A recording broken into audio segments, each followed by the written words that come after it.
tonight. Tonight. That's that's Madeline's cue.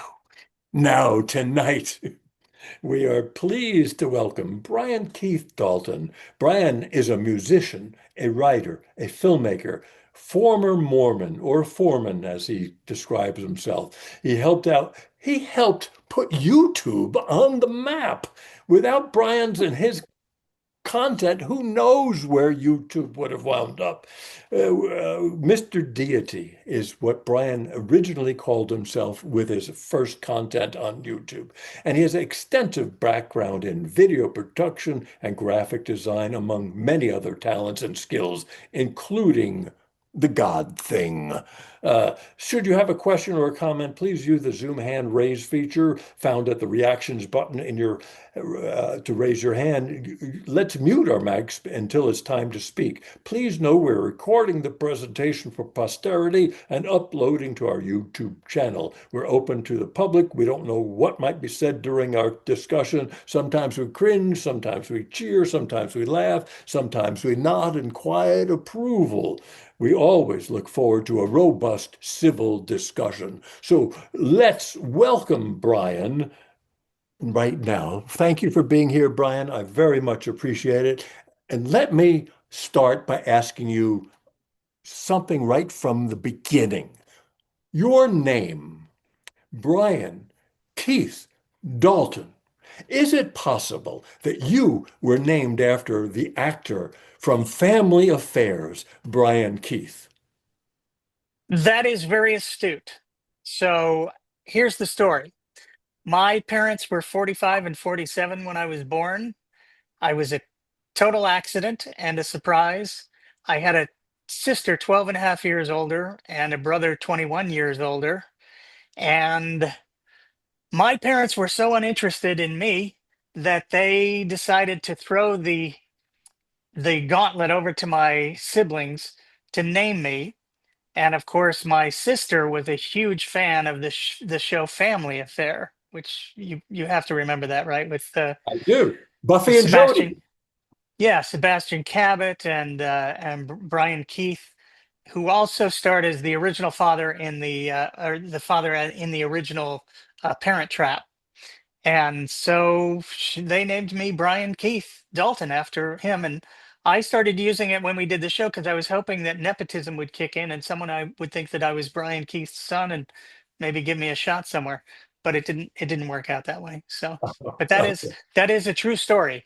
That is an Okay. absolutely true story. Well, and it was just a guess on my part because Yeah. I don't Yeah. know anybody named Brian Keith other than that Yeah. guy who was the actor in Yeah. Family Yeah. Affairs. He did other things, but that's and it makes sense that your siblings would have named you.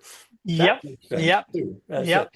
So, is there any chance that you identify with Brian Cohen from The Life of Brian, who was the neighbor of Jesus in The Life of Brian? His name was Brian Cohen. Right. Well, that's an interesting story too, because so I was really good on the guitar very young, and I got into playing with guys who were older than me. And the year Life of Brian came out, I was playing in a band with a couple older guys, and one of whom worked at the Alondra Six movie theater, not far from our where we practiced, and he could get us into any movie at any time for free. So we went and saw movies all the time, and that was the year that Life of Brian came out, and we were all big Monty Python fans anyway. I grew up in a home where my bedroom was connected to this back room area that my father had added to the house, and it had a TV in it. And they would put me to bed and close the door, and then I would get up and go watch. I watched. You may not remember. I'm curious to know if anyone remember these shows. Mary Hartman, Yeah. Fernwood Tonight, with Martin Mull and oh, what's the guy's name? Fred Louise Willard. Lasser. Yes, Oh, Louise Lasser was right. Mary Hartman, and then I would watch Life of or Monty Python's Flying Circus, and Benny Hill. which was great because there were breasts. You know, you needed that when you were young, young boy, and so I was already a big fan of Monty Python. The movie came out, and we'd also seen the Holy Grail. We went to see Life of Brian, and I mean, that movie has basically, it's so funny. It's become my, I mean, if there's any movie that encapsulates my thinking, it is that movie. You don't need to follow anyone and all of that stuff. It was so funny. We went and saw that movie again and again and again, and I'll bet you we saw it 20 times in the movie theater because we just kept Oh, going back. It was that, and the other movie that came out that summer was Caddyshack. So we saw that and Caddyshack over and over and over again. And I love that movie. It's one of my all-time favorite movies. I can quote it left and right. You give me the scene, I'll give you the quotations. I mean, it's one of my well, all-time favorite movies. that's fantastic. Well, it's a good movie. There's no It's a and you're great talking about movie. the life of Brian, right? Yes, Caddyshack. yes, yes, yes. Caddyshack Yes. might be a little bit further down on the list. Caddyshack is fun, but yeah, no. I Yeah, mean, it was a great Ted Knight not the performance, but same content, right? In yeah, terms of yeah, spurring your mind in yeah, terms of what philosophical things you can think of and how they can present these philosophical issues in such a comedic way, which is what yeah. you've wound up doing, Yes, right. I, learning I from don't them. I don't So, think there's any coincidence there. I think that's my you can draw a direct line from Life of Brian to Mr. Deity. right. So, last question about your name. Any Yeah. relation with Dalton to the Dalton gang? I honestly don't know. I had my dad used to tell stories about that, and I don't know if they were true because he was full of you know what. And I have no idea, but I did learn recently. I was trying to we had been told growing up, my sister and I, that both of our grandparents came from Germany on the one side, my mother's side, and Ireland on the other side. So I was looking into getting my EU citizenship a few years ago, and I decided to go on the Mormon genealogy site to trace my genealogy to see, to try to find them because I couldn't find my dad's grandparents, the Irish grandparents at Ellis Island. I looked for them, I couldn't find them, and I started going through the Mormon website. Well, it turns out the grandparents on my dad's side were not from Ireland. They were born in Pennsylvania, at both of them. And then I started tracing it back and back and back. And you can take a zillion different branches once you start going down that road. But I took one branch that had my heritage going back here in America to 1732, which then begs the question, why am I not the recipient of much more generational wealth? That's my big question. I feel like I should be far more wealthy with all that whiteness in my background and all the generations here. I don't know what happened, but I did not Well, get any of it. that So that's bummer for me. well. Have you thought about going down the road of them with No, I guess not, right? No, no, no. No, But I that would was I would like I mean I obviously I want to go to Ireland at some time. I have a friend living there now, and so I can go stay with him anytime I want. I just have to so. figure So that out. I, I'm I do want to show two episodes, and we Hmm. talked about this, but I also want and I also want to get into your journey out of Mormonism and when you first learned. Well, maybe we can do that now. When did you first learn that the 14-year-old Joseph Smith, who was told that in his mind that all of the other religions were no good and that he shouldn't join any of them, and that there were these gold slates buried in upstate New York, that you need to go find Miss Joe Smith as a 14-year-old boy. And then he found them, and then he said that he had this magical seer stuff that enabled him to read what was in these things. Right. George Carlin famously says that he was a Catholic until the age of reason. And for him, the age of reason was about 12. So when did you realize coming out of your Mormonism? Because I understand that you were born into Mormonism. You, Hmm. I believe we're all born atheists. Nobody has any Right. idea of anything. So, but Of then we're course. taught things, and we like to we listen to our parents until we reach the age of reason. When did you reach the age of reason? Well, I mean, so I wasn't interested in religion when I was younger, especially once I got into playing guitar and stuff like that, and being in bands and everything. And um, I I had an episode where, so this was I was playing in bands in the '70s, and in the '70s you couldn't not do drugs. It was illegal to not do drugs. So I was doing all kinds of drugs. I was playing with these older guys, and they had access to everything, and I did that. And I had some mushrooms when I was probably, I think I was about 14, and my world changed after I did the mushrooms. I started to see a bigger picture and think in a bigger way. But so I was playing in a band at the time, and believe it or not, I was 14 and I was playing on the Sunset Strip because I looked kind of like Randy Rhoads. I had really long hair. I don't know if you know who Randy Rhoads is. He was the guitarist for the Quiet Riot and then for Ozzy Osbourne. But he was a tiny little guy. I actually met him once. Um, Long hair, and he looked so much younger than he was. And I think I got into these places because I looked a lot like him. So I had my last gig on May 18th, 1980 at Gazzari's, which was the pit of the strip, and I quit the band. And this was just shortly after I'd done the mushrooms. And all of a sudden, I wanted to study religion. I wanted to look into it, but I wasn't interested in my own religion. I was interested in Eastern religion. So I started studying Eastern religion.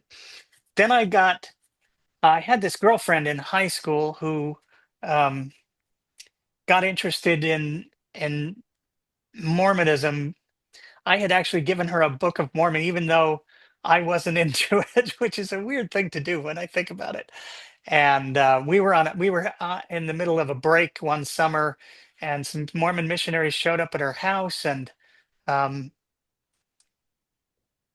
and I thought that was a sign. There was something about it where I thought it was a sign, and so I started taking the missionary lessons with her. She started taking them, and got into Mormonism, and I really got into Mormonism. Everything I do 150%. So I got really into it, and then I got into Christian history and all of that kind of stuff, and it was nutty. I mean, I had hair down, way down my back, and all of a sudden, in the next weekend, I showed up at church looking like Alex Keaton from Family Ties, Michael J. Fox, with the short hair and a sweater vest, and it was ridiculous now that I think back on it.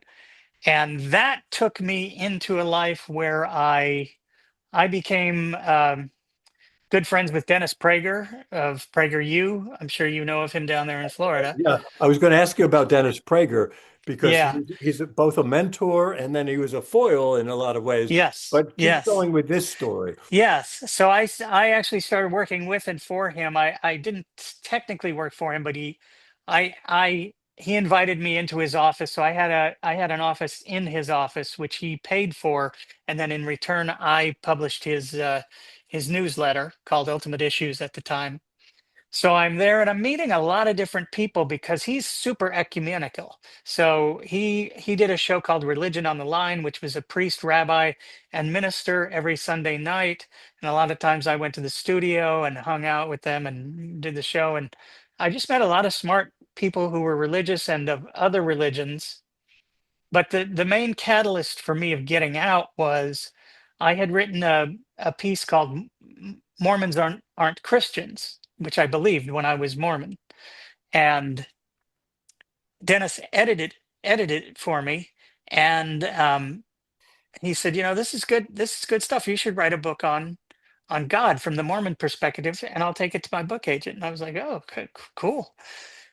And I started writing that and doing research. And Dennis had taught me that you always have to know the other side of things, which I think is a and he's not the same person that he was 30 years ago. So, Well, it's a good thing to I, learn. yes, So I don't know who said it before, but know keep your friends close, but keep your yes, enemies close. right, right. So I realized I didn't know atheism at all. I didn't know anything about atheism. So I went down to my local library, checked out a book called The Atheist Debater's Handbook, which I highly recommend to anyone. And it blew my mind. And I called him in a panic. I said, "You got to help me out." He blah, blah, blah, blah, blah. And we played racquetball. And then on the drive home, we started talking about it. And it became very clear within 5 minutes that he didn't know. He didn't know the other side. And he didn't, there was certain Was terminology that that he didn't disappointing to understand. you? Was that disappointing It to was more than disappointing. It was horrifying because the last thing in the world I wanted to be was an atheist. And I literally, during that car ride to back to his house, I knew I was going to be an atheist. But in my mind, atheists were, you know, communist pornographers who had orgies and wore, bell bottoms, and it was a caricature. And so I was kind of horrified, and I made peace with it. And that one of the things that made it easy in terms of a transition was Mormonism doesn't have a big G God, right? In Mormonism, God is small g God. He is not the God, creator of all, blah, blah, blah, blah, blah, blah, blah. He didn't create the universe ex nihilo. It was part of existing fabric of reality or whatever. So I felt like the atheism thing didn't affect me because it didn't address the concept of the little g God. But what happened shortly thereafter is I realized maybe I should start applying these critical thinking skills that I've been gaining. And Dennis did teach me a lot of that stuff. I have to give him credit for that. Um, Maybe I need to apply those to my own religion and look at it and see what's going on. And this was right around the time that the DNA evidence became very clear about the Native Americans, that they were not, in fact, related to the Hebrews in any way. And there were other issues too, but it became very clear to me upon investigation that Mormonism was complete BS too. So I was 27 though. It took me 10 years from getting into it to getting out of it. Um, so that's how that happened. yeah. One of the things that also has always struck me about the Mormonism origin story is the angel's name. And I Moroni. always Yeah. mispronounce it as Moroni. Moroni. Is it pronounced? Am I pronouncing that correct? Angel You Moroni? could call him Moron E. I You could don't. just kind of extend it a little. Moron E. So how But is this no, they say about? they pronounce it Moroni. That's how Oh, Mormons pronounce it. Yeah, that's at least that's how I pronounced it when I was a I, kid growing up.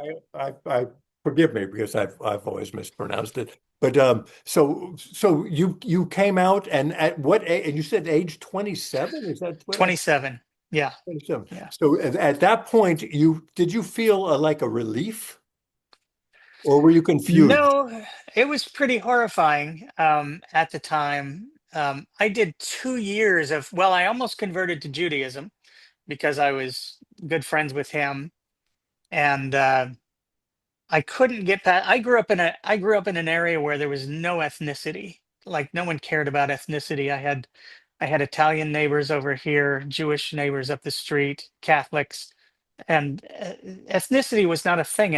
And when I got into Judaism, I was trying to work my way into it. The ethnicity thing kind of creeped me out. Plus, I didn't want to have to talk like this my whole life. Um, that's a joke, by the way. So I couldn't, I didn't like the matzo balls, and I just decided, no, I can't do this. And then I tried to become a Catholic, not in a real way, but at the time I was at the point in my life where I still thought you needed religion to teach your kid to be a good person. And I had a daughter. I had how old would she have been at that point? Two or between 2 and 3 year old daughter. And I knew that the Catholics had good schools, so I actually went and talked with a priest about converting to Catholicism mostly for the sake of my daughter's education. And when he found out that I don't believe in God or Jesus, he wouldn't have me. And I was like, okay, I got to respect that. That's pretty cool. And then I tried to become like a non-denominational Christian for a while because I was not thrilled about losing all of that, the meaning and the purpose and all that kind of stuff and the afterlife. And it was a hard transition. So I spent about 2 years really, really reading like the heavy duty stuff. Like I read the Summa, Thomas Aquinas. I read Hans Kuhn's book, Does God Exist? I read, it was all in that vein. The debate between Anthony Flew and there's a book of it. Oh, I can't think of the other guy's name, um, back when Anthony Flew was still an atheist. And I was having dreadful existential angst. I would lay down in bed at night and fall into Nietzsche's abyss. And it was terrifying. It was absolutely terrifying. I would have to get up and go play video games or something till I was so tired that I could lay down without being engulfed in that. It took me a good 2 years to where I felt comfortable being an Uh, atheist. that's actually a long time. But then you finally got there because you rejected everything and nothing Right. made sense to you. And then Right. you are perhaps famously quoted as saying, "Why should I care about?" Yes. I don't want to misquote you, but No, is that that's fair to say? I became what I call an apatheist. I didn't know the term at the time. I thought I came up with it. I think it's been around a lot longer, but I became an apatheist because the one thing that I did know after all of this study is that I couldn't know anything with any degree of certainty about God, his will, or his character. Mhm. And if you can't know anything about those three things, his existence, will, and character, then what's the point? It has no relevance to your life. So, and it's even worse when you get ideas involved like the devil, where, God allows this powerful supernatural agent to deceive people. It's just you have no way to know anything. And so why care? Well, That's you remind me of a word that I created, and I call it agnoptimism. And an I agnoptimist, like that. an agnoptimist is someone who can neither prove nor disprove the existence of God, but is hoping for the best. Yes. All right. Yes. It's a little bit different than just total being, Yeah. it's, Yeah. it's beyond a little apathy, but Right. what I, you know, Well, I guess I would be an agnoptimist as yeah, well, because I hope that there's somehow some natural processes where when this life ends, we go into another place and we're greeted by family and friends and dogs and all the people and animals that we've loved. That would be amazing. Yeah, I yeah. still, I still, I mean, who doesn't want that? It's just, eh, what is the likelihood of that? Yeah, yeah.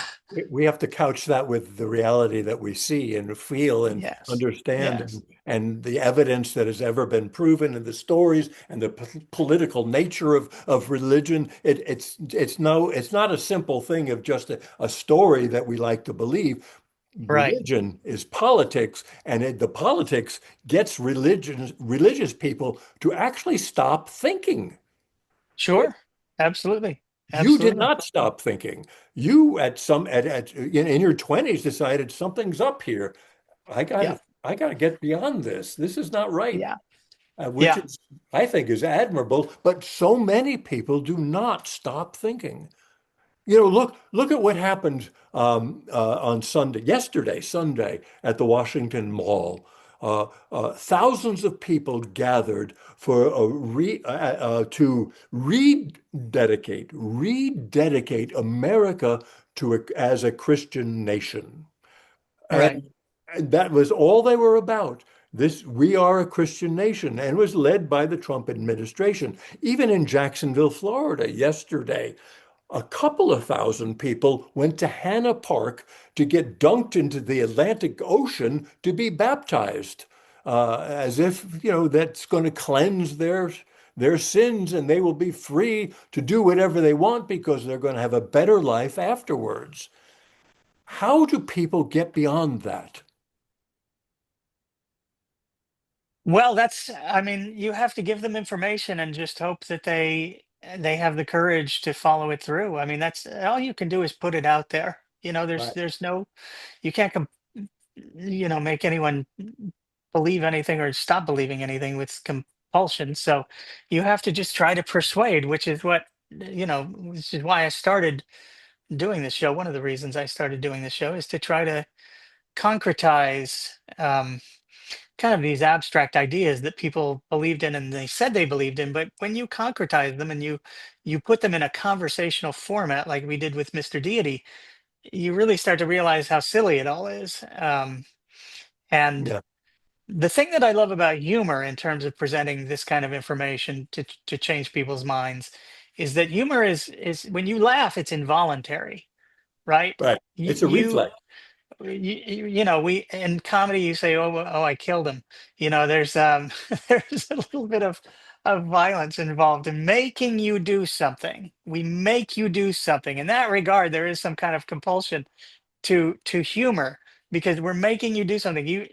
And when you are made to do something like that, what it tells your brain is there's some truth to this, and it's causing me to have this reaction of laughing.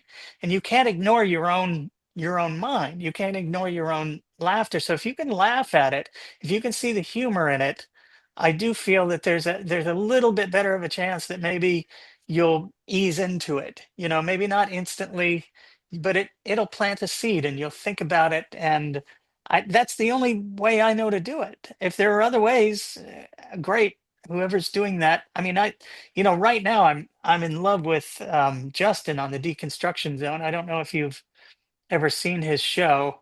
It's No, a I it's a haven't. fairly new YouTube show called the Deconstruction Zone.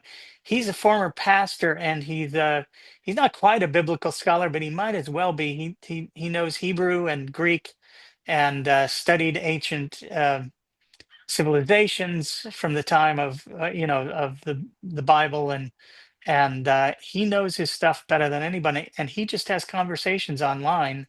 Some of his live streams go on. I think one went on for over 7 hours. It's crazy. But he has Wow. Christians call in, and then he reads the Bible with them and goes over their book. And oftentimes, I I mean, the thing about it that's so amazing is that these people will demonstrate how Christianity has just so completely corrupted their hearts and minds.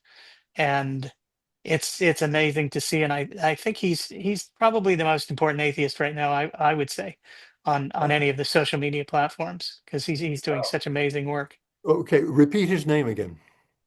His name is Justin, and the channel is the Deconstruction Zone, Okay. or DZ Debates is another one. I think that's the vertical stream. The horizontal stream is called the Deconstruction Zone. Okay. If you're okay, would this be, I think this would be a good time to get into watching your very first Sure, episode of sure. Mr. Deity and the Evil that you created in 2006. Madeline, oh, she's right on it. Okay, here we She's go. got it. Thank you.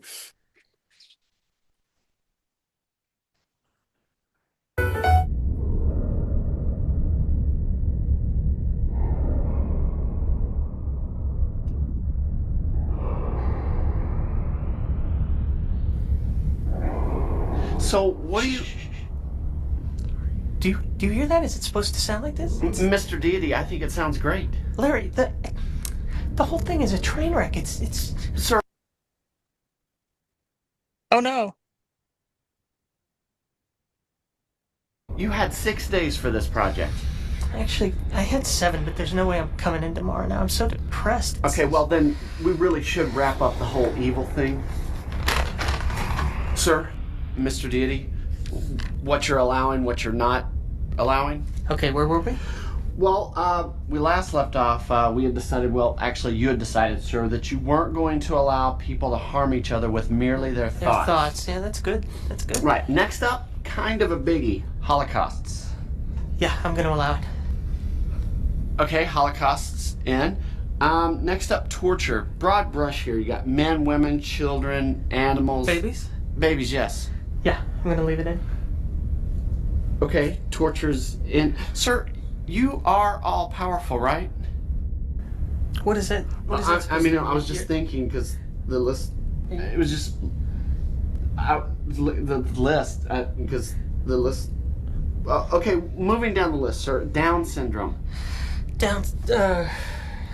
What is it again? It's a Refresh. birth defect. Causes a mental retardation. Has the certain morphological consequence. Oh, yeah, that's awful.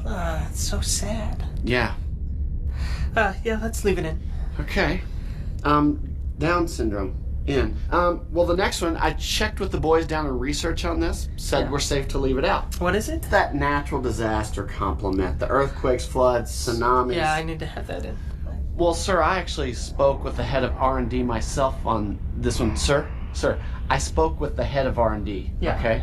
He said if we leave this out, it's not going to affect anybody's free will or Natural violate, law, right. yeah, natural law or anything like that. And since you're way over quota on the gratuitous pain and Yeah. suffering, Here's the thing. If we take it out, it's gonna be way too easy for people to believe in me. no, sir. Let me go over the list: Holocaust, torture, and Down syndrome. Those three alone make it kind of hard to believe in you. No, I don't think so. Sir, really, if you had the natural disasters, you got earthquakes, floods, tsunamis, you throw in a hard winter or two, no one's going to believe in you. Sure they will. Sir, I really don't think they will. For how much? I'll bet you a C note, and I'll make you Archangel if I'm wrong. But, sir, I don't want to wager with you. Yeah, because you know you're wrong. No, because I know you're the God of the universe, the all-knowing God. You can see the future. All is present with you. Okay, that's a good point. That's fair. 10 to 1? Sir, please don't insult my intelligence. 100 to 1? 100 to 1. You're on. Okay. So is that it? Can we go, or is... No, not even close. Conjoined twins. Jeez, we're gonna be here all night. Yeah. Yeah, leave it. Okay, conjoined twins. Lou Gehrig's disease. Yeah, leave it in. Okay, leave it. Oh, but wait for Lou. Wait for Lou, makes sense. I assume you have no problem with childhood cancer. No. Celine Dion. Go ahead and play the second one. What? Yeah. No, You may go ahead. no, not Play- yet. No, let's talk. Okay. Thanks. Thanks for asking, though. Let's talk first. Because first of all, you're brilliant. So I've got a lot of questions about the production and the writing and the actors and how you developed that and what your angst was in the rehearsal. But my first question is, why was Celine Dion mentioned at the end? Well, I was alive when My Heart Will Go On was the world's biggest hit. And that was back in the day before we had, you had to, when you were in the car, you had to listen to the radio. And if you wanted to listen to, popular music, you were getting hit with My Heart Will Go On literally 400 times a day. You could change the channel to a new station and it was My Heart Will Go On. And you would change it to the other station and My Heart Will Go On. And I wanted to strangle Celine Dion by the end of whatever year that was. It was 98, 90, I think, 97. I can't remember. But yeah, she became one of my arch nemesis. But I just thought that's you know, You ever met her? no, no, no, Oh, okay. no. Right. Well, I wouldn't want to I at this think we've point. all She had. might, she I might think we've stab all me. had. I think we've all had songs where we just Of drive us course, nuts. of course, But of but it was course. just a casual thing. And Celine, that's what I thought was brilliant about it. You didn't harp on Celine Dion, and maybe you do it in other episodes. Sorry, but I've only watched maybe a dozen or more episodes. But She has continued to be a punchline for these nearly 20 years now. Yes, oh, I've had a lot of fun with that. But it's always just a quick boom.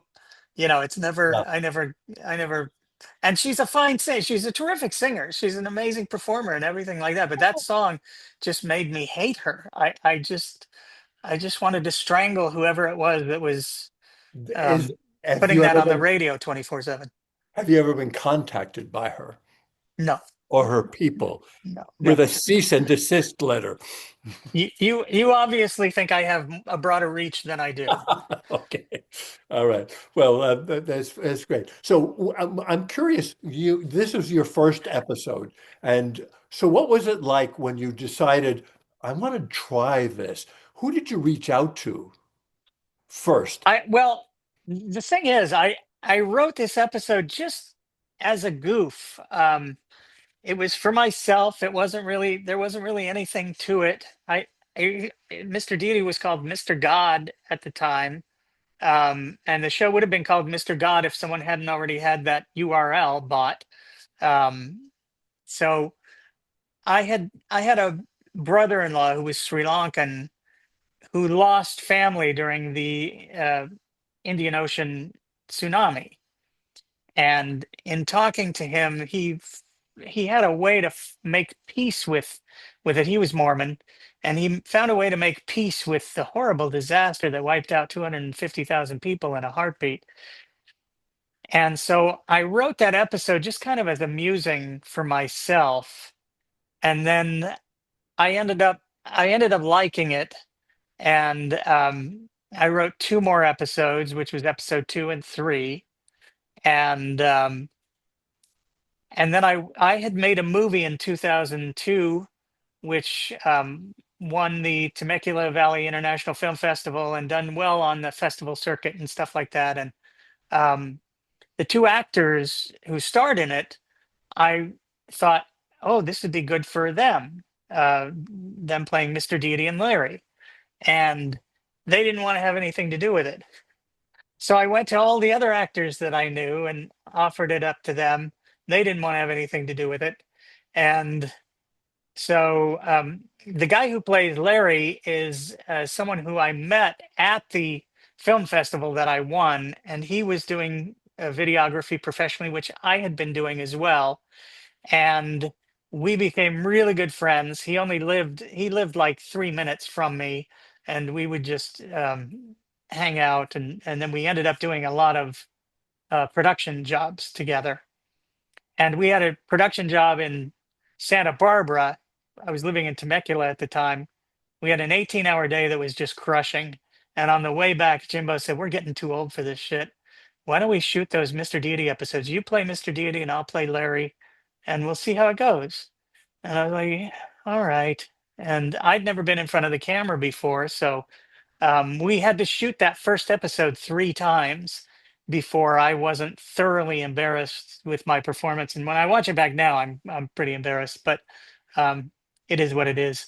And um, and that's how that got started. We shot that what 2 years after I originally wrote it, um, in October. So this October will be officially 20 years. Oh, what happened? Wow. That's, And then the only reason we posted it the day we did is because another show had come out with a similar idea. It was more like The Office, like God in The Office, the TV show The Office. And Larry said, "You got to post it now, or it's going to look like we're ripping them off." And I'm like, "Okay." So we put it up. And then 3 months later, we had everybody calling us, wanting us to, sign up with them and all of that kind of stuff. right. And you immediately went to YouTube. Yes, and then Right. Sony bought us out after season 1, and then we did season 2 for Sony on their new platform, Were you Crackle. happy with that purchase or that deal? I mean, financially, it I was mean, nice. let me phrase it this way. Initially, you must have been happy, otherwise you Yeah, probably wouldn't have done it. But right, but then as time moved forward, because Sony owned Crackle at the right, time, and right, Crackle was where Seinfeld went with his comedians in cars getting coffee show. right, And right, that's where I first learned about Crackle was through his show. right, So you right. That went, was later. Yeah, that was oh, later. okay, from your Yeah, time. yeah, Uh, yeah. but you went from 2 years with Sony and to Crackle. Well, we did Oh, a no, full I season with don't, I them. misspoke. 2 years with YouTube, then to Sony. No, we were only on YouTube for that first season. So those Oh, first 10 well, episodes are on YouTube, and then um, the second season wasn't allowed on YouTube at all. And it's still not up on YouTube. Hardly anyone's seen the second season because Crackle was a complete bomb. And then we fiddled around with the possibility of doing a third season with like B-level actors, coming in and doing cameos and stuff like that, but they couldn't get anyone interested in doing it. So I had written a bunch of episodes already. They paid me to write the episodes, and then we just parted ways. They let me have the show back, which was great of them, terrific of them. And we they came just gave back it and back. They just gave it yeah, to you back? yeah, yeah. Okay. If I want to do a Mr. Deity movie, I have to go through them, or anything like that. But no one's interested in doing that, so we won't be doing that probably. I have a great idea for a Mr. Deity movie, but it's probably never going to happen. Anyway, so we came Well, back, and then we had to rebuild the show you from know the what you ground need? up. You need an angel. Yes, that's true. Moroni, maybe. Um, yeah, where's Moroni when you need him? Right. So we had to rebuild the show from the ground up, and it's really never been what it was that first season because we were getting hundreds of thousands of views, and um, we lost a lot of people by not being on YouTube for a couple of years. Oh, wow. Yeah. Wow. Okay. So I'm also interested in, and then I want to watch the second episode that we're going to show. But you found these actors. Did you audition them, or were they all friends, or No, so Sean, who plays Jesus or Jesse Jesus, as we right? call him, um, Sean was in my movie, and Sean through the making of that movie became one of my best friends. He's one of the best guys you'll ever meet in the world, which is so unfair because he's gorgeous. He's so freaking gorgeous on top of everything else, and then to be nice, it's like how unfair is the universe? So, and then um, Amy had been a friend of mine for 18 years. She was in the middle of a divorce when this was happening, um, and she had been in everything I had ever done because she was an actress, and she's been on a lot of stuff. The one thing she wouldn't want me to tell you is she's on an episode of South Park. She's on. You know how they do live action commercials every now and then on a South Park. Well, she was on a South Park commercial for Cherokee hair tampons. And she would not want me telling you that, but she has no say over me now. Right. Um, Right. but she's a great actress. She and Sean are both just phenomenal actors, Yeah. and Amy. I mean, really, she kind of makes the show because when she's on, being able to cut to her reaction shots are so good. It's just ridiculous. And I used her. I was so thankful to have her. She's an amazing talent. And Uh, well, I was lucky to be married to her for a couple of years. So oh, yeah. Well, um, let's take a look at Amy in a reaction shot in this next thing, which is Mr. Deity and the Hard Times. Very end is Amy. yes, very briefly.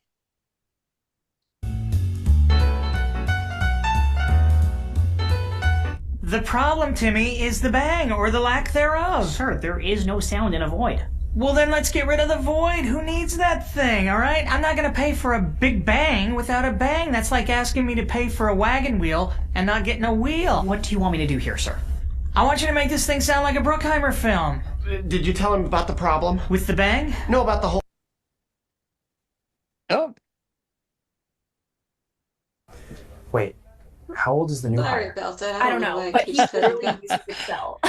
YouTube Premium. I know. I think we're here. We're having Somewhere a around there. really hard time. I told him we could do this in 7 days. No, not that. The whole creating time thing. No one's figured out how to do it. We can't just create time? Well, what we figured out is in order to create anything, we already have to have time.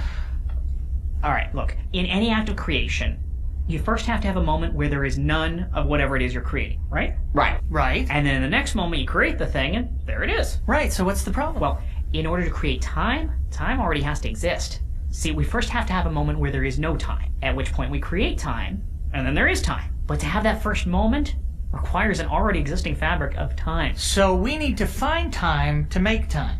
Right. And what kind of time are we talking about? Anytime. How much? Just some time. And that'll give us... All the time. R&D has been working on this? Overtime. So can we get this done in time? In time or on time? Both, really. I don't know, we're running out of time. We gotta pick up the pace on this then. Double time. Got it. If we can't figure this out, what are we looking at? Downtime. Serious downtime. Downtime? Big time. But if we figure this out, what do we got? Nothing but time. And after that, we won't need you for another 15 billion years. Okay, so vacation time. All right, let's put everybody on this and get this show on the road. Showtime. Right. In the meantime, we're in the same boat with this nothingness project. What's the matter? Matter. We can't have any of it. We have to shun it completely. So I have to completely change my position on the matter. Right. I guess I can be antimatter. No. We can't have any antimatter either. I thought antimatter was just the opposite of... No, it's still something. And we need... Nothing. And without it, we can't create... Anything. Well, that messes up everything. Why do I need to create time and nothingness? Well, if you want to be the god of Aquinas, Right. the big G, you need to create absolutely everything. From nothing. Right. Boy, that's something. Plus, we don't actually know if nothingness is even possible. I mean, it's certainly not probable. Well, why? Because? Well, because there are an infinite number of ways in which something can exist, but there's really only one way in which nothing can exist. Plus, nobody's ever actually seen or experienced nothingness. I mean, even when it was just you, that was still something. So we need to create nothing so I can create everything? And we don't have much time. Well, we can't have any time if I understood you correctly. Well, yeah, that's correct. Yeah. Okay, so, well, how about this? What if we just ran out of time? Well, what do you mean? What if we just ran out of time? Brilliant. Right? What if we just ran out of everything? Well, then we'd have nothing. We'd have nothing. Sir, that's the key to this whole thing. You are a genius every time. I think it's nothing. No, we actually have something this time. Now if I can just get some free time. Well, if we pull this off, you deserve a little me time. Well, hey, sweetie, what is this? Tea time. That's fantastic. Oh, that makes me laugh. I've seen that several times recently, and it makes me laugh every time.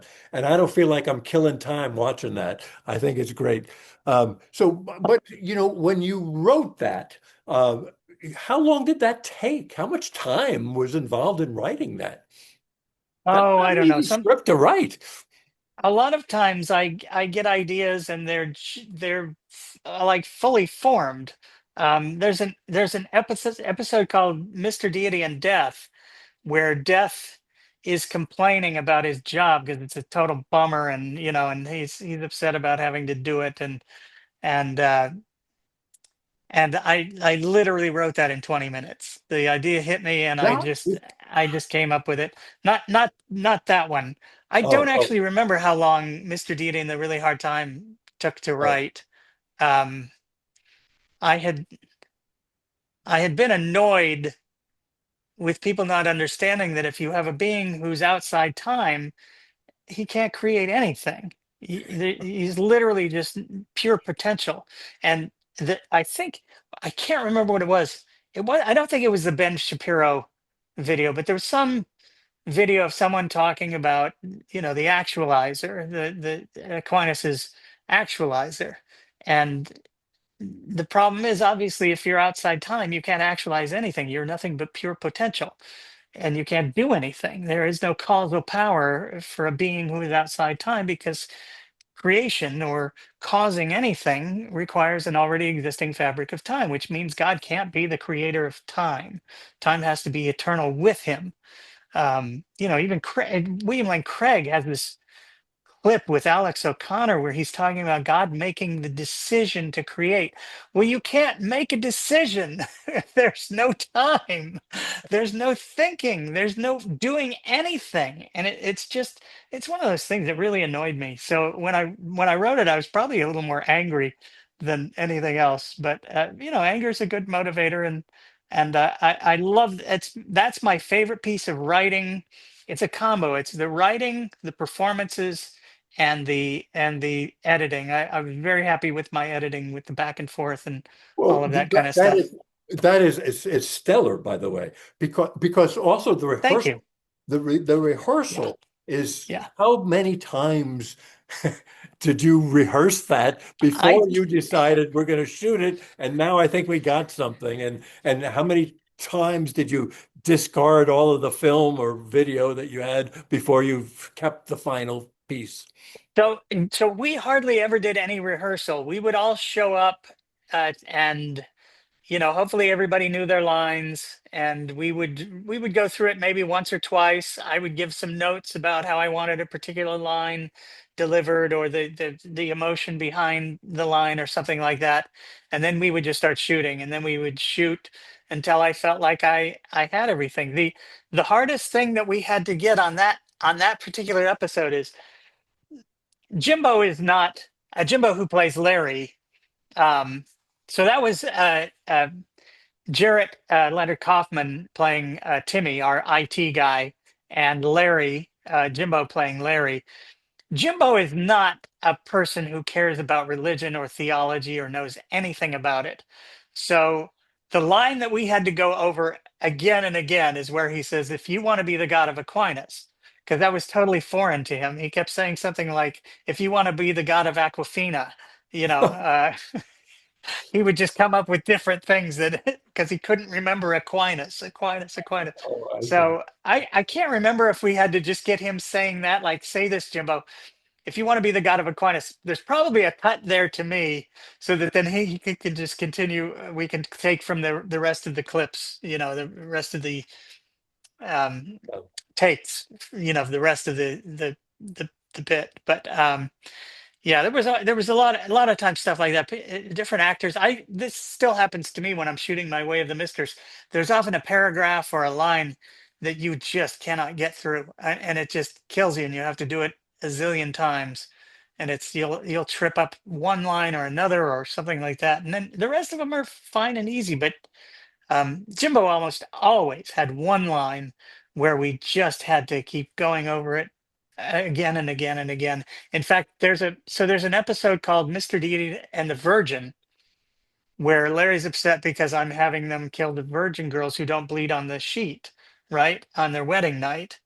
And he had a line where I wanted him to say, and it was even written like that. I will emphasize it by capitalizing a word that I want to be emphasized in the script. He was supposed to say, well, if you want to call it that, if you want to call it that. And he could not get that. We must have shot 25 takes of him saying that. And, and then I finally said, Jim, okay, just say, I'm going to say the line. You repeat it exactly as I say it. If you want to call it that. Yeah, if you want to call it that. Because he kept saying, yeah, if you want to call it that. There's a And big difference. so I literally, after we were done shooting, I said, just say, if you want to call it that. Yeah, if you want to call it that. And he said, yeah, if you want to call it that. And then I took that audio and I put it into the video of the clip where he was saying it the wrong way. But we So shot that over and over again, and it got hilarious. It got so funny, and he got so frustrated that there's actually a clip where he does this and he rolls his head, and I used that later on in the episode because I thought it was such a great expression of emotion where he's just frustrated with were, Mr. were they Deity. were they all in the editing room with you? No, no, it's all me. The writing is all me. The lighting, the shooting, the all of that. Yeah, it's That's extraordinarily impressive. Because when you talk about the lighting, there's so many angles that you don't want shadows. yeah. And when you talk about sound is huge. You can have Right. echoes, you can have all sorts of issues with sound. That's a big deal. And then the cameras. When you started in 2006, were you working with like a big Canon or what? And then as you morphed through your life with this, did you get to a red? We started with an HVX 200 Panasonic, which shot 720 and an upscaled 1080 at the time. But it was in 422. There was a good color space of high quality. We moved on to an AF 100. I think that was a Panasonic as well, and then we did stuff with a Canon C100 and then a Sony. What's my Sony? My Sony is it's a big Sony. It's a great camera. It was probably the best camera you could buy for under, I don't know, $15,000 at the time.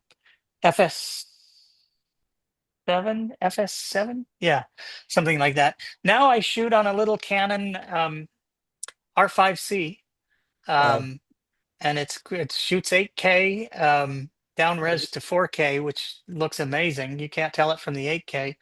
Um, and that allows me to push in a good amount without losing resolution on a 4K timeline. right. Um, and the lighting situation has gotten so much better since we started doing this. Oh my gosh, lights were so expensive 20 years ago, and now they're so cheap. It's ridiculous. It's really Right. nice. Yeah. Even the cameras have come down in price. Oh, the You're cameras are cheap. not spending The cameras 50 are so grand cheap. for a camera any longer. Yeah. When I bought my FS7, it was probably, with everything I got on it, was close to $11,000, and my R5C, which is actually sitting here because I shot my begging segment here yesterday for the Mr. Deity I launched yesterday. There is a new Mr. Deity out as of today. Ah, Um, Mr. Deity and the gaps, where Mr. Deity has to find another gap to fit into, because science is shutting everything down. oh. Um, but that camera, I think it was under $3,000. I want to say, Oh, and it's a crazy good camera. I will not be buying another camera to shoot my stuff forever. Probably, I'll probably die using this camera, because if I have to, I can shoot at 8K RAW. It shoots 8K RAW in 12-bit. If you want to go crazy, it's ridiculous. Anyway, yeah, yeah. You couldn't find a pixel if you're looking for it. yeah. I mean, the funny thing is that the camera I was using in 2000. I got to think of when I got the AF 100. The AF 100, I think I got it in 2011 or 12, was better than the cameras in every way, better than the cameras George Lucas used for the Star Wars prequels. Right. Because I Well, used to shoot on that camera, and I know what the image was like. It was an FS 900 or 950. Well, I even used both, but even Apple will tell you that their iPhone cameras are better than what Lucas shot. Samsung will yes, tell you that's that true. their cameras are better than what That's true. Lucas shot That's up. true. Yeah. That's right. Your phone camera is better than. I did have a red briefly. I did shoot on red for a little bit, but I didn't like red. I'm not So a fan. So I'm gonna ask you a couple more questions, but I also want to let people Sure. know that if you have a question, if you Yeah. or a comment, this is a good time to raise your emoji hand, and so we can open it up. But There before, you go. and so I know, and if there's a queue, we'll take you in order. But I have many other questions, and some of them are starting with the content, and and. How would you describe the ratio of hate comments versus, oh, we love this comments? Well, nowadays it's basically like the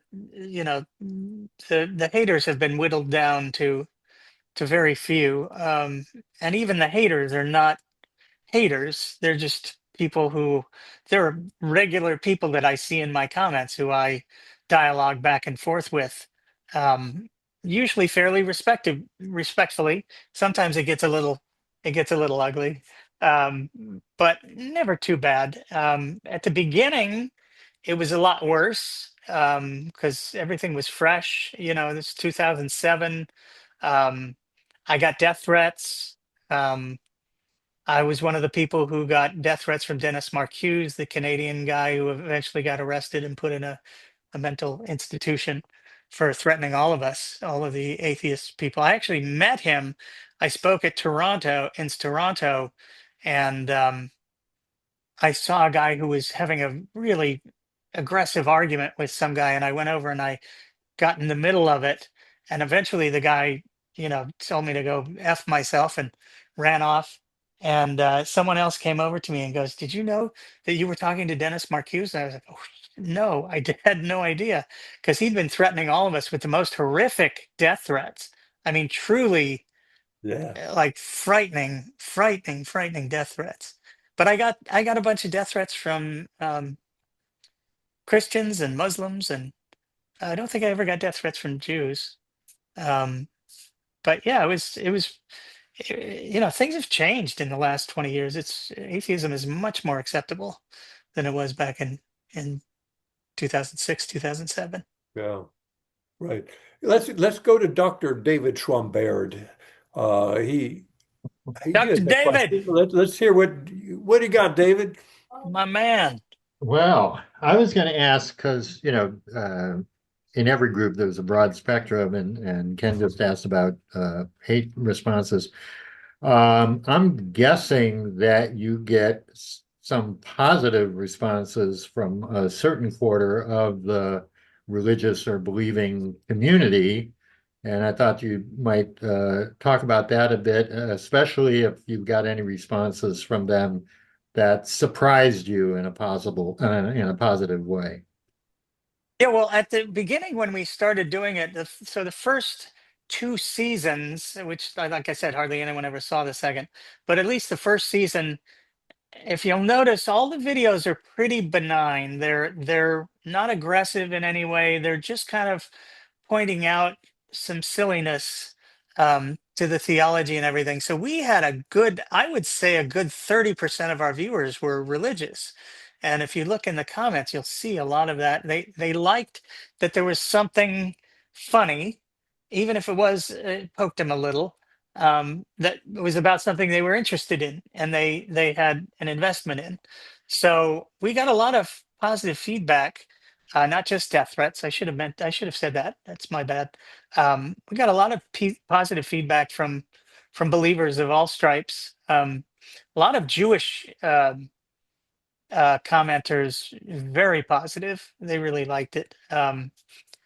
What happened to me in between the second and third seasons is I started to see more and more of how genuinely rotten Christianity is. And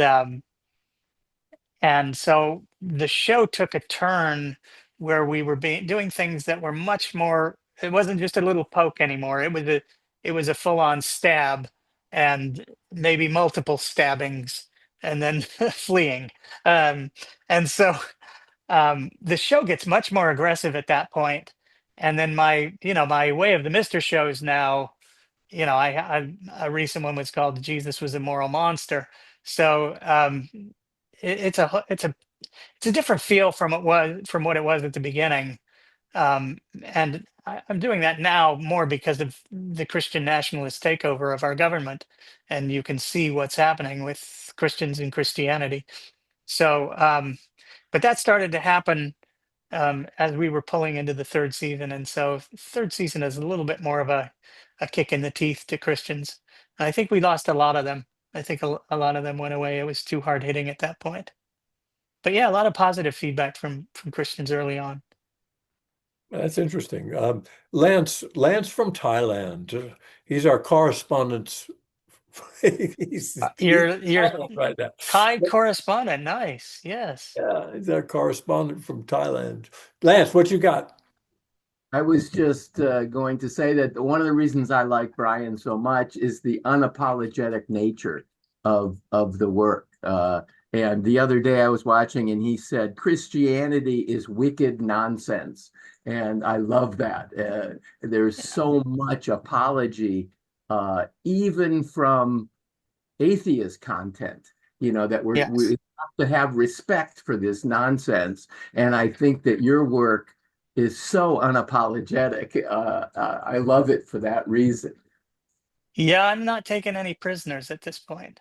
Yeah, and I what your comment about the Christian national takeover of America shows that we should no longer be apologetic. We should call it No, out absolute nonsense and hate that it really is. right, It's right. We got it. it's not a coincidence that the KKK and the Nazis are Christians. You know. I think the most important thing for the atheist community is to take morality away from religion, Yes. and to point out how ghastly Christian, or as I call it, the tribal war god of Abraham, morality. It's the most disgusting, horrific shit we've ever seen. And people have this idea that Christianity and morality go together, and I don't know where that comes from, because that is not an historical thing in any way. I mean, if you look at what Christians did literally all over the world for hundreds of years, from India to Africa to Australia to the Pacific Islands to the Americas, it's genocide, it's theft of lands, it's slavery. I mean, there's literally nothing even slightly moral about any of it. And somehow, I don't know how this happened. Christianity gets this, oh, aren't they? Christians are good people. They're moral and blah. No, they never have been. And when they had real power, the world that they gave us was a totalitarian nightmare. So, yeah, that's kind of my goal right now. And that's, by the way, this is one of the things that I think Justin on the Deconstruction Zone does well, not by him saying it, not by him pointing out how morally horrific it is, but by them justifying, coming on Christians talking to him and justifying, you know, David's wives being raped for his adultery and murder, or you know, uh, brides being stoned to death because they didn't bleed on their wedding night, when bleeding on your first time is not, that's just not a thing. 40% of women, I think, don't, or 48% of women don't bleed their first time. And so and then they just go on there and they say the most disgusting things trying to justify this horrific stuff. And this is where we have to take atheism, is to point out, if you want to be moral, you got to ditch this awful, horrible religion. Yes. Mm, very good. Hello, Fred. Hello. Fred. Hello. I've been watching your program for some time, but enjoyed it, and also saw you Oh, in great. a person at the one of the free flows in Orlando a few years ago. Yes, Um, yes, yeah. and my change. My family wasn't all that religious, so my mom converted to Catholicism, and she was in her 40s, and she had married a. My stepfather was an excommunicated Catholic who got back into the church. Mm, But some of my family, when I mean, I don't really keep my atheism a secret. I don't go make a big thing of it, but I have some family members on Facebook, people I haven't seen in decades because my family moved around so much. And some of my family was, I met my stepsisters in Wyoming in, 1974. I've seen only one of them since then.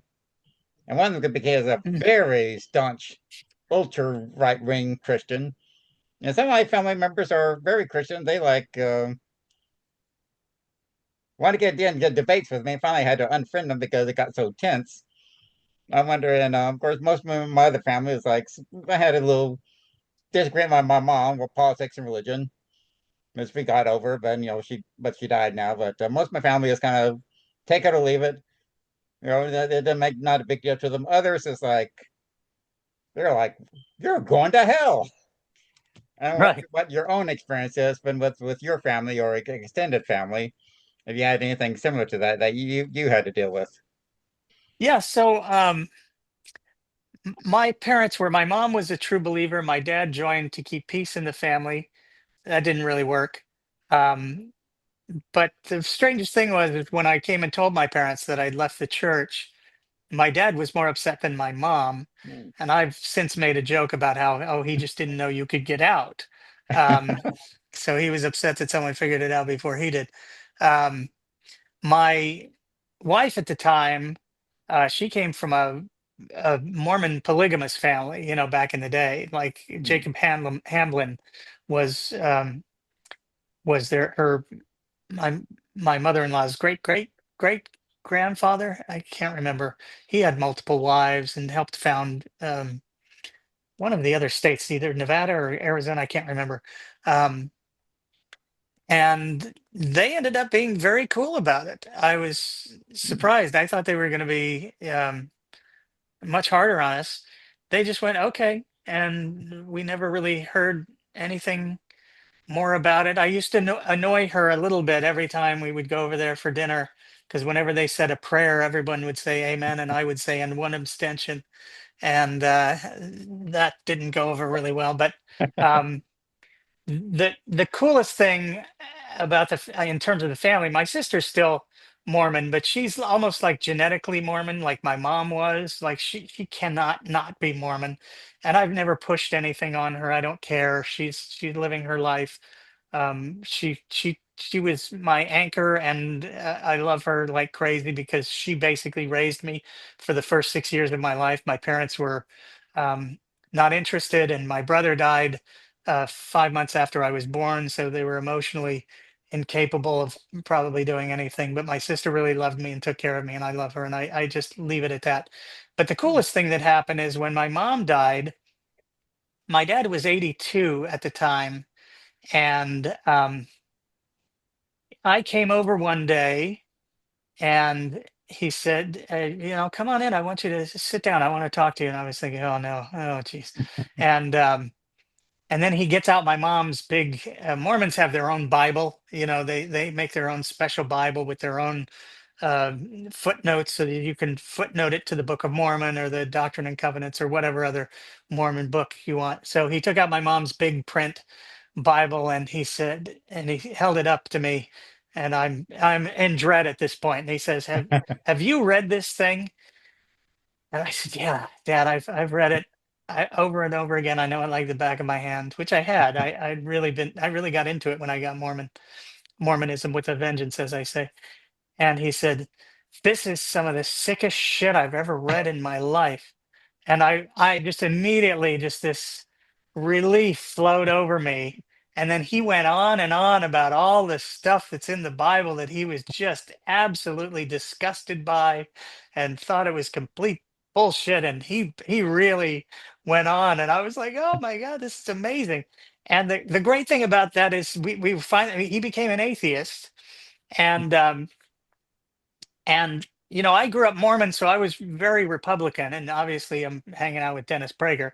Um, and I was a real right winger for a long time, but in the early 2000s, I moved all the way to the other side. I became a good leftist. And he had always been a Democrat, which is rare for a Mormon because he grew up during the Depression and worked on the WPA, and he loved Franklin Delano Roosevelt. And so for the last 15 years of our lives, we had this really nice bond. We didn't get together when I was a kid, but we were both atheists. We were both Democrats who leaned really left. And we had a nice 15 years together at the end of his life. It was really, really one of the best things that's ever happened to me. Did Well, you say what he felt about your videos? Oh, he loved Mr. Deity. Great. Hold on, for some reason my computer was shutting down there. No, he loved Mr. Deity. Yeah, no, he would brag to all the neighbors about it and try to give them the DVDs, which they weren't interested necessarily in having. So yeah, no, he was great. He was great about it. That's Loved it. great. well, In fantastic. the 1980s, Prager did he was leftist on Los Angeles radio. When I Well, he lived was never leftist. He would have called himself a passionate moderate, which is what he called himself. And he had views that, yes, sometimes they were on the left. He was yeah, not a nut into bar right winger. Yeah, yeah, absolutely. He's just gone nuts in Hmm. his old age. Yeah. So But you know, let's go to someone named the First Coast Free Thought Society, who I think is Madeline. Yes. that's Uh, a just great name, wanted by the way. to, yeah, just wanted to thank you for the talk tonight and really Oh, enjoy sure. the video and the sort of mocking nature. So this is kind of a random question, but I was going to ask, have you seen the TV show Righteous Gemstones on HBO? I have not seen it. I've seen trailers for it before Yeah, it came out and everything. And there was another one yeah, with Steve Buscemi, which was kind of a pure ripoff of Mr. Deity that I watched yeah, an episode of too. But yeah. I have not seen the Righteous Gemstones, but Yeah, it looked I really would definitely good. recommend it. It's Yeah, just kind of a mockumentary. It's a fictional show about this really rich televangelical family with John Goodman. yeah, Like it is yeah, absolutely hilarious. So it yeah, kind of reminds me of some of your videos where they're sort of playing off yeah. of this kind of mocking nature. Well, I'm a But no, huge I John just Goodman fan. I'll watch yeah, anything he does after The Big Lebowski. Yeah. yeah, yeah. I just thought I'd share because yeah, I didn't we have binge friends die watched that face in down in like the three muck. weeks. Yeah, yeah, Yeah, yeah, no, it's really funny. But no, thank you yeah. again for speaking to us and Sure, sharing sure, everything. sure, We do appreciate it. Thank you, Madeline, for your comments. I do have a couple of final questions for you, if sure. you'll indulge me. You're again. I'm going to repeat myself, but you're famous for saying "I don't care," Right. right? I And don't I I I don't want to I take don't care that. if God exists, and neither should you. Is my tagline. Right, right. Yeah. Okay. Thank you for because I didn't want to take it out of context. But what's the difference between I don't care and God will handle it,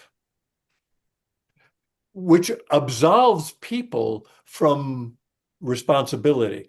I don't care. Does that also absolve people from responsibility versus, well, I don't care. God's going to handle it. Well, Is there a difference? well, I guess it depends on whether you believe there's a God or not, and you're saying that because if I mean I don't care if there's a God, even if he exists. It was what I would say. Even if God exists, I don't care because we can't know anything about him and his will and his character. Um, So that puts the responsibility back on us, back on humans to create a world where humans can flourish and live well. And so I don't know. I mean, you can take anything the way you want to take it. You know, that's the thing is that there are no I don't believe there's any objective morality. I don't believe there's any objective truth. At least not there's objective truth, but not that we have access to because we're simply fallible people and we can't get anything just perfectly certainly correct in terms of our observations of the natural world. So I'm a fallibilist in that regard philosophically. Um, so in that regard, I mean that is the thing. I mean you can go anywhere you want. Atheism doesn't have a there's not a book. We don't have our own holy book where with rules that we have to follow as an atheist. You know what I mean? It's literally just this one question. Do you believe in a God? Do you have a belief in a God or do you not? And if you're not, you're an atheist, and that's all it covers. Everything else is up for grabs. So in that regard, I mean, you either put the responsibility back on yourself and your fellow sentient beings or you just toss it to the wind, which is what some people do. And I think there's just a better way to live, and that is looking out for each other and being concerned about the well-being of sentient creatures. Well said. I agree with you. And as we close out, would you be willing to share with us where we can find you Yeah, online? And just plug away all because you've done so much more than just Mr. Deity, and lots of it is online. So if you're willing to, yeah. So at some point, I can't remember when, um, I started doing another series of shows called The Way of the Mister, which was a play on Kirk Cameron and Ray Comfort's The Way yeah, of the Master. So I started making videos which were more directly targeting instead of they weren't all narrative, and now they're just me talking to camera with funny little pop-ups that come up while I'm chatting. Kind of like Stephen Colbert's last word, I think. I didn't know he did anything like that until I started doing this. And then people were saying, "Oh, this is like the Colbert thing." Oh yeah, cool. Okay, great minds. Um, so and that's almost exclusively what I do nowadays. I have two more Mr. Deities written that Jimbo and I are going to shoot this month, and those will come out in the next couple months. We just released another one on Sunday, so that's up today. Anyone can go watch Mr. Deity and the Gaps, and I am on YouTube at Mr. Deity, which is Misterdeity. If you just look up Mr. Deity, though, MRD, MR period dot DEITY, you'll find it. I'll come up. The main thing that I push is my Patreon, which is patreon.com/ Mr. Deity, MRDEITY. Um, and I don't really do much on Facebook anymore or any other social media platform. It's just I have enough to do.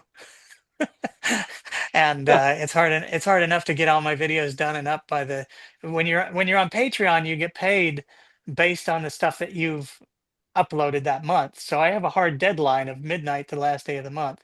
And it's enough for me to get 7 or 8 videos out every month. I like to get at least 7, so I can spread them out throughout the month. Because they go to Patreon. If you're a patron, you get stuff early. Obviously, you get it all before everybody else sees it on YouTube. Plus, you get blessings and indulgences for those who just want to sin. You get multiple chances to make a first impression. You get a self-authenticating way to know that something is true, that you want to be true, like William Lane Craig talks about. So I give you all that good stuff. Front row seats to the apocalypse. It depends on the level that you subscribe to. The magification of your underwear, I can do that as well. So there's all kinds of benefits to becoming a patron. So that's patreon.com/ Mr. Deity. Well, thank you so much. I don't want to abuse the privilege of having your time with us. I have another 100 questions I could ask you, and Well, I enjoyed this conversation, but I think our time at this moment, uh, always, it's a hard time, but it's come yeah, to an it's a really hard time. Yes. right. Always happy to come back anytime. Thank you so much, Mr. Deity, Brian Keith Dalton. Everybody, thank you. This is a time to say thank you and appreciate Yay. him. And go to his websites and subscribe. There You we go. a time where you please subscribe, please subscribe. Like and subscribe. Yes, like and subscribe. Like and subscribe. Thank you so much. Good Always night, a all. pleasure. Get home safely. I appreciate you all for being with us tonight. Thank you. Goodbye.